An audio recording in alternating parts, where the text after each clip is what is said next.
Halo Sobat Muda, selamat datang di channel YouTube Evata Youth Palu.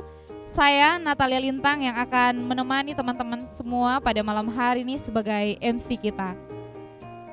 Saat ini di tengah keterbatasan kita, kami rindu untuk menyapa teman-teman pemuda yang pada malam hari ini ada di rumah masing-masing melalui channel YouTube kami. Malam hari ini kita akan sharing singkat bersama dengan Ibu Pendeta Grace Santi Pulumbara SSI Teol. Dan langsung saja, selamat menyaksikan. Tuhan Yesus memberkati.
Kabar kalian hari ini, semoga semuanya tetap dalam lindungan Tuhan, amin.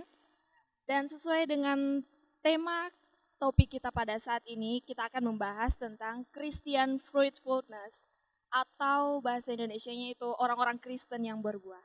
Dan perlu teman-teman ketahui, kita di sini ditemani oleh Ibu Pendeta Grace Santi Pulumbara SSI Teol, atau yang lebih akrab kita sapa dengan Kak Grace. Halo Kak Grace, selamat datang. Terima kasih Terima atas kasih kesediaan Ovid. waktunya yang Selamat malam. menjadi pembicara kita pada saat ini. Dan teman-teman sekalian, sebelum kita memulai sharing kita pada saat ini, terlebih dahulu kita akan berdoa. Dan berdoa ini akan dipimpin oleh Kak Grace.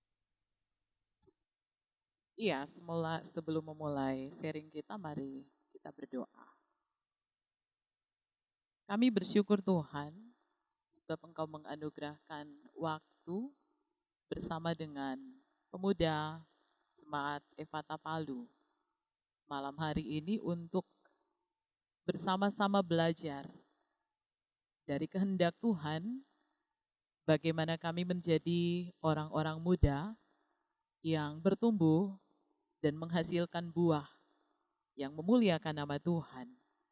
Oleh sebab itu, berkenanlah Engkau dengan pelayanan kami saat ini, dan biarlah hikmat-Mu menjadi bahagian kami semua, bahkan semua kaum muda yang ada di rumah masing-masing.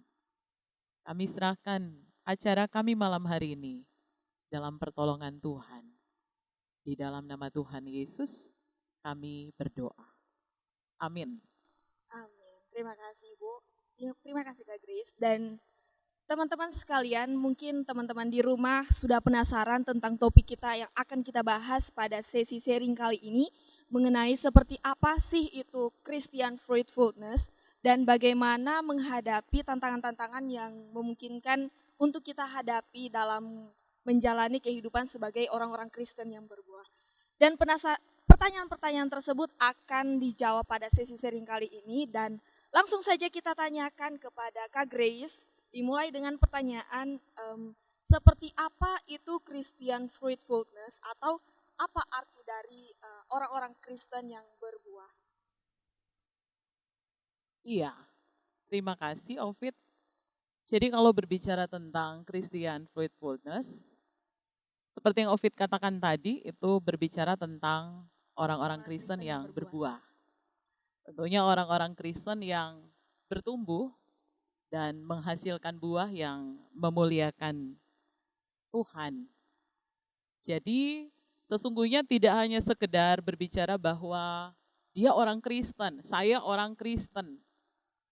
Tapi lebih dari itu, menjalani hidup sebagai orang Kristen yang benar-benar bertumbuh dan menghasilkan buah yang dapat dilihat oleh banyak orang, memuliakan Tuhan dan membuat banyak orang menjadi tertarik untuk datang menikmati kasih Allah.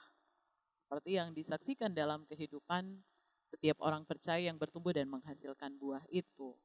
Atau lebih detailnya kita dapat baca dalam Galatia pasal 5 ayat 22, itu berbicara tentang buah roh, di mana seorang percaya yang bertumbuh dan menghasilkan buah itu akan mengalami kehidupan dalam kasih, sukacita, damai sejahtera, memiliki kesabaran, kemurahan, kebaikan, kesetiaan, kelemah lembutan, dan juga memiliki penguasaan diri. Mampu untuk menolak apa yang tidak menjadi kehendak Tuhan dalam kehidupan yang dijalani. Ya, mungkin kira-kira gambaran tentang Christian fruitfulness seperti itu, Oke. Oh ya, luar biasa arti dari orang Kristen yang berbuah atau Christian fruitfulness sendiri. Yang mengharuskan kita dalam kehidupan kita sehari-hari, kita harus bertumbuh dalam iman yang menghasilkan buah roh. Begitu mungkin Kak Grace? Iya, kira-kira seperti itu.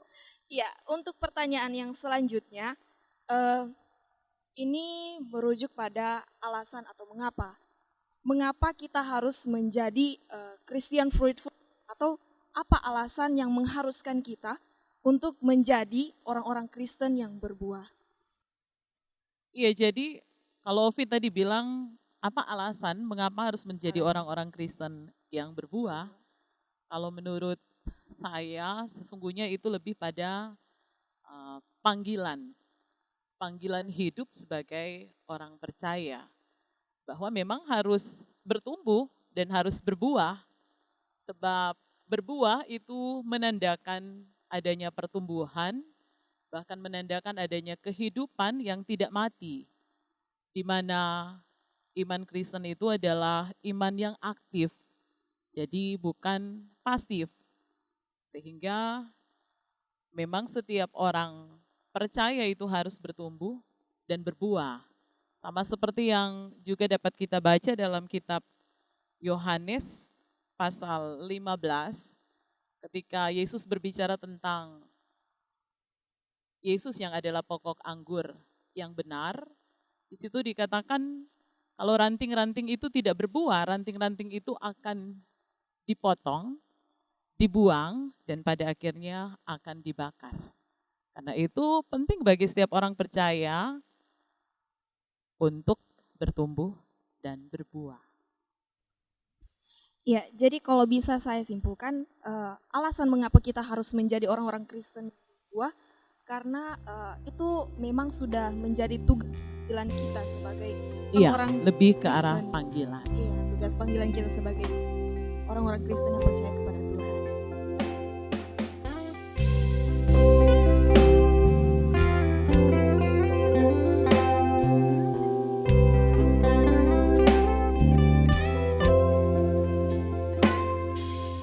Kau hiasi kehidupanku dengan kemurahan-Mu.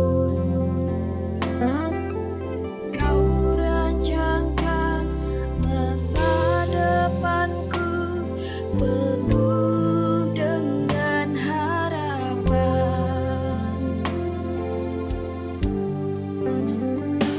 Aku ada saat ini, semuanya karena kasih-Mu. Aku hidup hari ini, semua berkat kemurahan-Mu. Terima kasih, Yesus, Engkau sangat baik, teramat baik bagiku.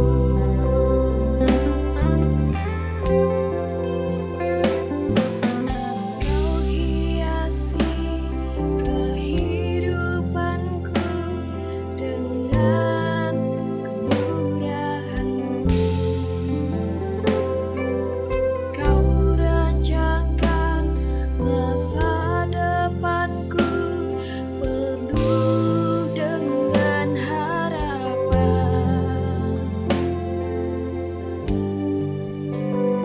Aku ada saat ini, semuanya karena kasih-Mu. Aku hidup hari ini, semua berkat kemurahan-Mu. Terima kasih, Yesus, Engkau sangat baik, teramat baik bagiku.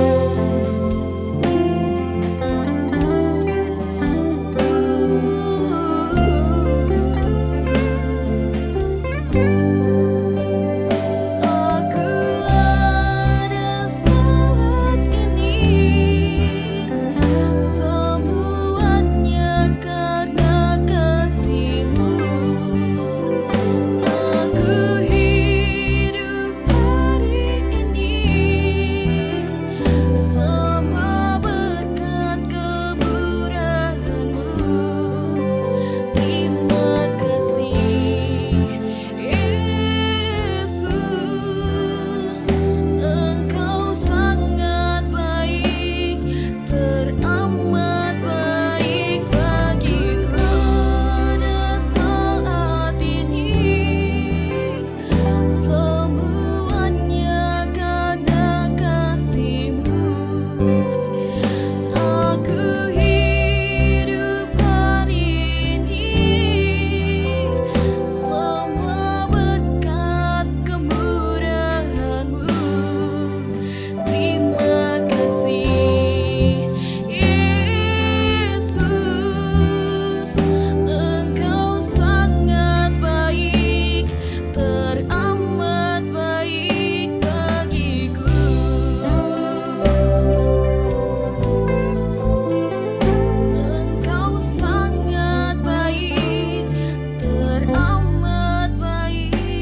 Jadi mungkin teman-teman di rumah juga mungkin penasaran eh, dalam menjalani kehidupan sebagai orang-orang Kristen dan berkomitmen untuk menjadi orang-orang Kristen yang berbuah di zaman modern ini tentunya tidak mudah dalam menjalani kehidupan tersebut.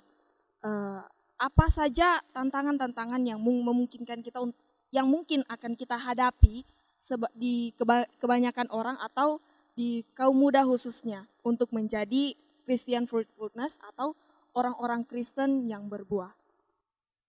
Iya, jadi kalau berbicara soal tantangan, Ovid, yang pasti setiap orang menjalani hidup punya tantangan yang harus dilalui. Iya, setuju. Jadi kalau berbicara tantangan secara umum, tapi kali ini kita lebih khususnya berbicara ke arah tantangan orang-orang muda, maka saya melihat dari dua bagian.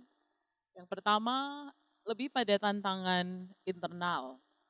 Internal. Iya, tantangan faktor internal ini maksudnya cenderung lebih pada ego. Iya. Dari dalam diri. Lebih pada ego sebagai orang-orang muda yang belum mengenal secara baik siapa dirinya, mengapa ia ada dan hidup, lalu apa yang sesungguhnya menjadi tujuan dalam kehidupannya. Jadi lebih pada krisis identitas diri. Jadi ketika seorang muda tidak mengenal siapa dirinya dan bagaimana ia ada dan apa yang menjadi tujuan hidupnya, maka itu akan menjadi tantangan untuk menjadi orang percaya yang bertumbuh dan berbuah. Oleh sebab itu menjadi penting untuk mengenali diri sebagai seorang percaya yang tentunya diciptakan oleh Allah baik adanya, dan selanjutnya bagaimana menjadi seorang percaya yang hidup dalam kehendak Allah. Jadi tidak sekedar hidup menjalani rutinitas saja, tapi lebih pada apa yang menjadi kehendak Allah yang harus dikerjakannya. Tadi saya katakan di awal berbicara panggilan. Ya, misalnya saja persoalan mengenal jati diri membuat mudah tergoda dan tidak kokoh. Itu misalnya berbicara tentang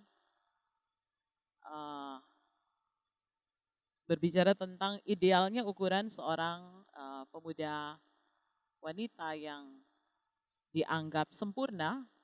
Itu berbicara tentang bagaimana dia harus tinggi, bagaimana ia harus mukanya tirus, wajahnya tirus, rambutnya lurus, kulitnya putih. Ya, jadi ketika melihat hal itu, maka setiap orang akan terdorong, tergoda untuk mengikuti, tidak kokoh dengan apa yang menjadi jati dirinya, tetapi mengikuti apa yang dilihatnya, menarik egonya.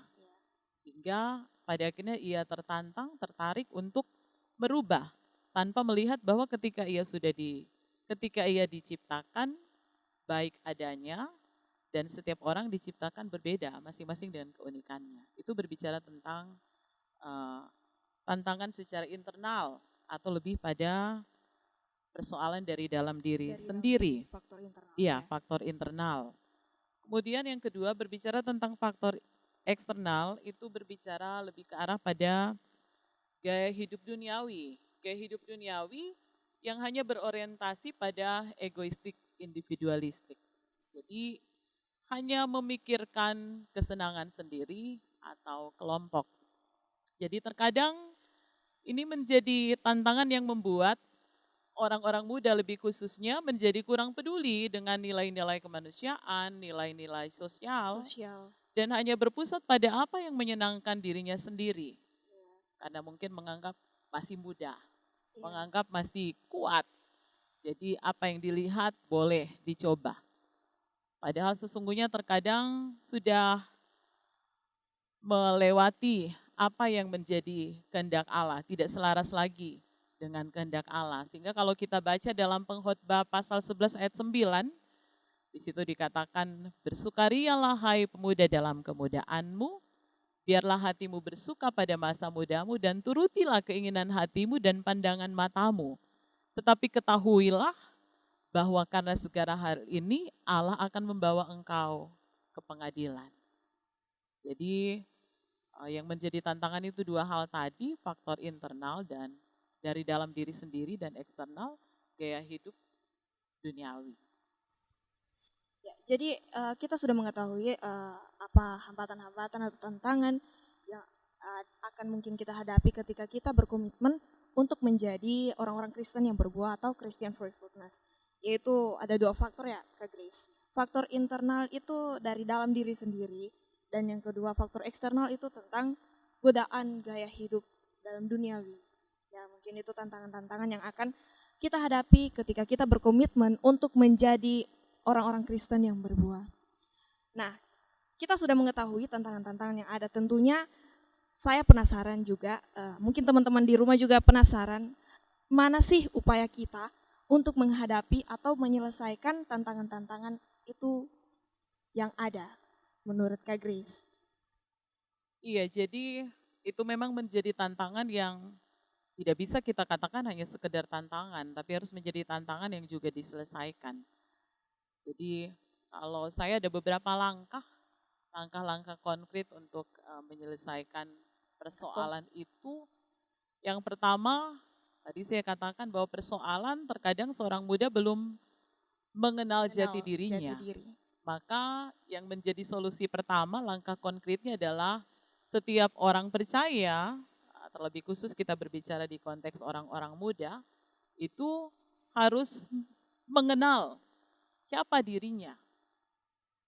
Misalnya Ovid, bukan berbicara Ovid itu dari keluarga mana, bukan. Tapi lebih berbicara Ovid adalah seorang pemudi Kristen. Ya. Sehingga ketika mengenal Ovid adalah seorang pemudi Kristen, itu berarti Ovid mengimani bahwa kehidupan Ovid itu tidak hanya sekedar ada, tapi ada yang menciptakan, Allah yang menciptakan. Maka diciptakan juga punya tujuan. Tidak hanya supaya kehidupan itu dijalani dalam rutinitas. Tapi lebih dari itu, tujuannya adalah supaya kehidupan yang diberikan itu menjadi kehidupan yang dijalani dalam kehendak Allah dan memuliakan Allah. Iya. Jadi tidak hanya sekedar, maka menjadi penting tadi saya katakan adalah bagaimana mengenal siapa saya, lalu bagaimana saya bisa ada, dan selanjutnya apa yang menjadi tujuan sehingga saya ada. Ya, lebih ke arah itu langkah pertama. Kemudian langkah kedua berbicara tentang bagaimana refleksi diri harus menjadi bagian dalam kehidupan orang-orang muda. Jadi refleksi diri ini lebih berbicara pada bagaimana mampu berani untuk melihat apa yang menjadi kelebihan dan apa yang menjadi kekurangan.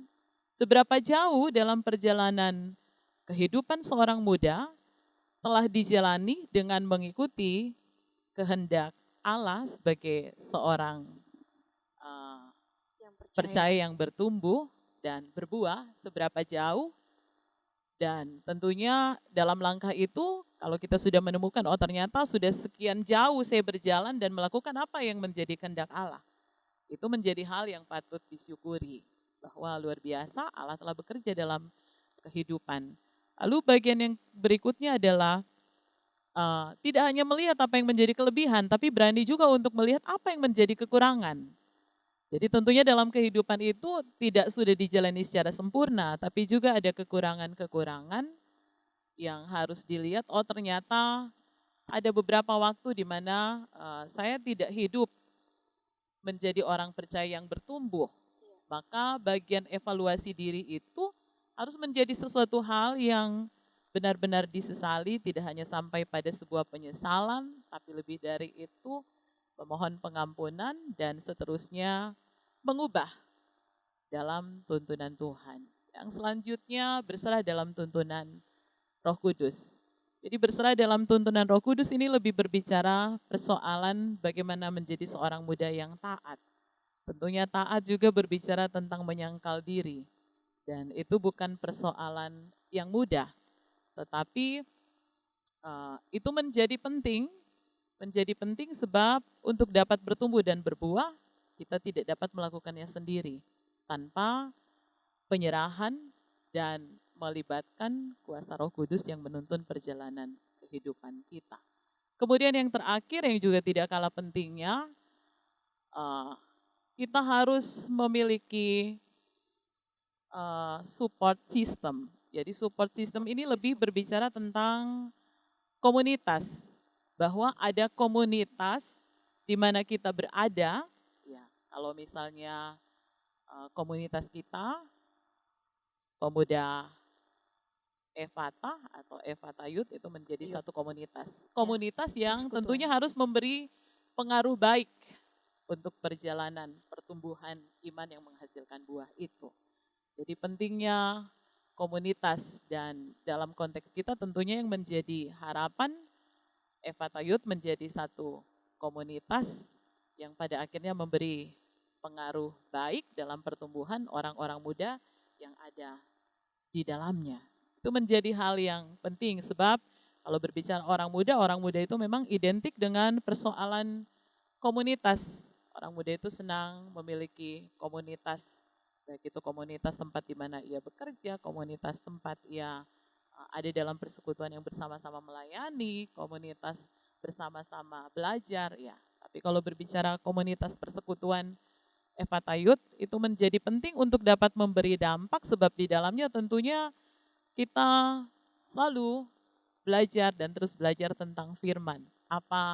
Siapa kita, siapa Allah kita, betapa ia mengasihi kita dan bagaimana kita harus menjalani kehidupan, melakukan apa yang menjadi kehendaknya. Jadi hal-hal itu menjadi penting dan dapat menjadi langkah-langkah untuk menyelesaikan persoalan tantangan-tantangan tadi. Ya, kira-kira seperti itu. Oh ya, jadi kalau boleh disimpulkan, itu upaya kita dalam mengatasi tantangan-tantangan yang ada itu mengenali diri. Ya, Siapa mengenali diri diri. kita, tujuan hidup kita di dunia ini seperti apa. Ya.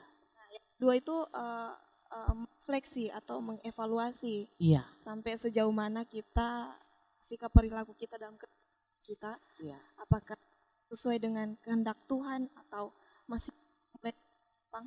Iya, iya. Dan yang selanjutnya itu saya rasa ini yang paling menarik tentang cara kita support system. Ya. Di mana kita harus menemukan komunitas atau persekutuan yang bisa memberikan mensupport lebih dewasa dalam iman dan tentunya menjadi orang-orang Kristen yang berbuah. Rohmu yang hidup penuhiku, mengalir dalamku, jiwaku tenang bersamamu dalam naunganmu.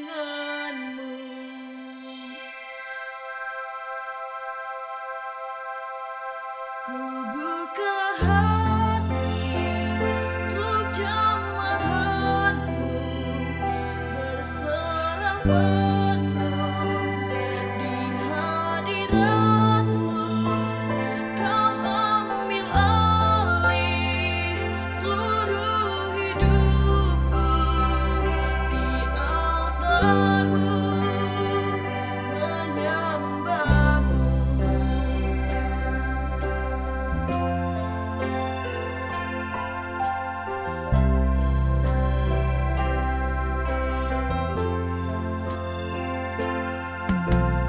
Rohmu yang hidup penuhiku,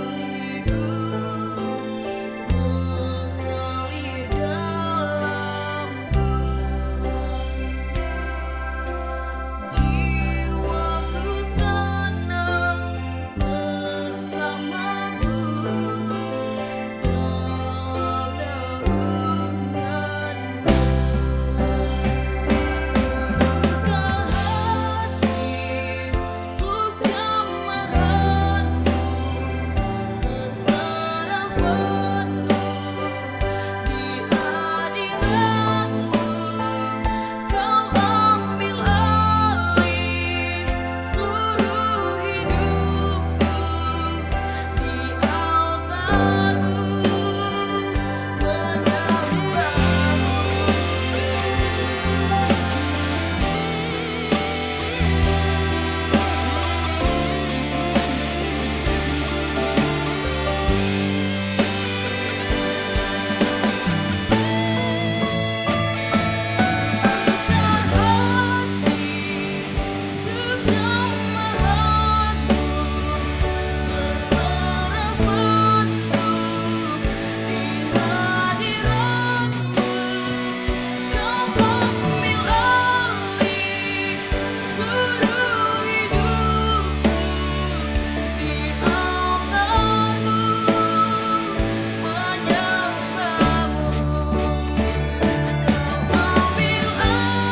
yang terakhir mungkin dimohon Kak Grace memberikan harapan-harapannya atau pesan-pesannya kepada kita sekalian dan teman-teman di rumah tentunya tentang bagaimana kita menjadi orang-orang Kristen yang berbuah. Ya. Iya, jadi ada 3 pesan. Pesan pertama untuk kaum muda yang ada di rumah. Untuk kaum muda yang ada di rumah, bagi yang sudah aktif dalam komunitas persekutuan, teruslah bersemangat untuk aktif, sebab itu menjadi bagian penting di mana kita butuh komunitas yang dapat memberi pengaruh baik dan membuat kita bertumbuh, menghasilkan buah yang memuliakan Tuhan.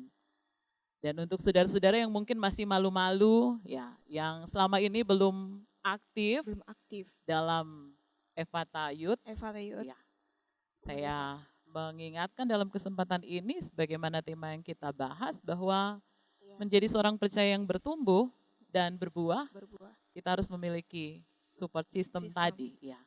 Berarti kita diingatkan untuk juga aktif dalam komunitas kita. Evata Youth menjadi salah satu komunitas di mana kita dapat bersama-sama bertumbuh dan menghasilkan buah yang memuliakan nama Tuhan. Ya, jadi mari bersemangat kaum muda dan terus ada dalam persekutuan, lebih khususnya kita yang menjadi bagian Evata Youth.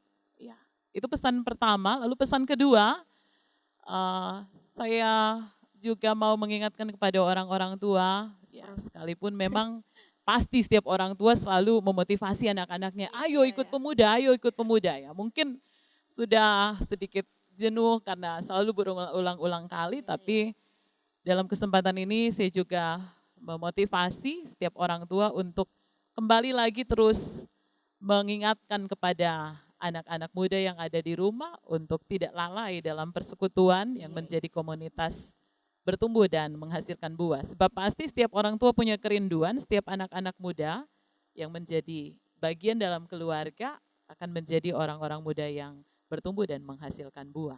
Itu kerinduan. Karena itu, ayo orang-orang tua bersemangat untuk support anak-anak muda supaya ada dalam komunitas Evata Youth.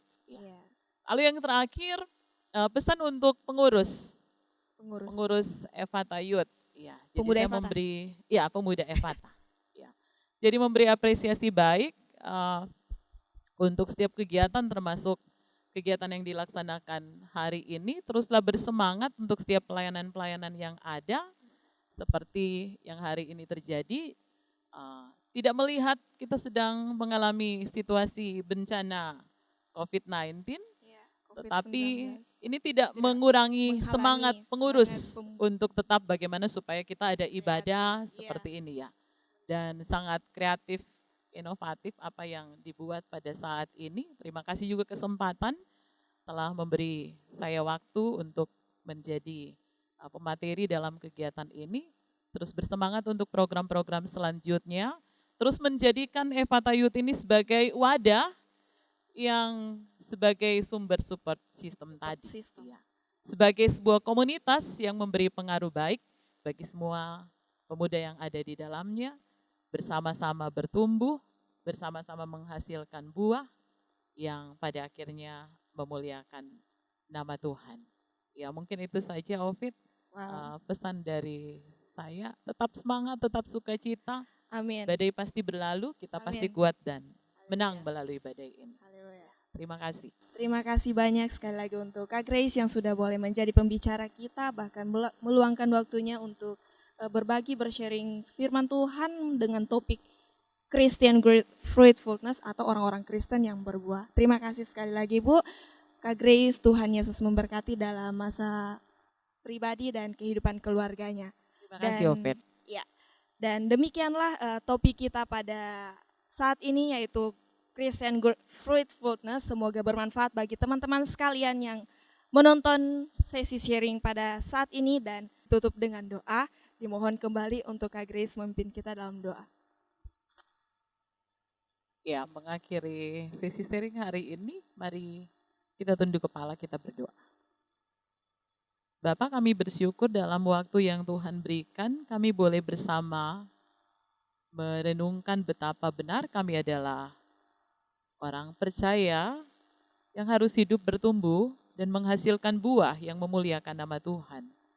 Oleh sebab itu kami bersyukur untuk sharing firman Tuhan yang terjadi saat ini. Biarlah Roh Kudus-Mu menolong kami supaya firman yang kami terima dalam sharing hari ini tidak berlalu, tetapi boleh menolong kami untuk bertumbuh dan memberi buah kapan dan dimanapun kami berada. Teruslah Engkau memberkati semua anak-anak muda yang ada di rumah masing-masing bersama orang tua dan keluarga.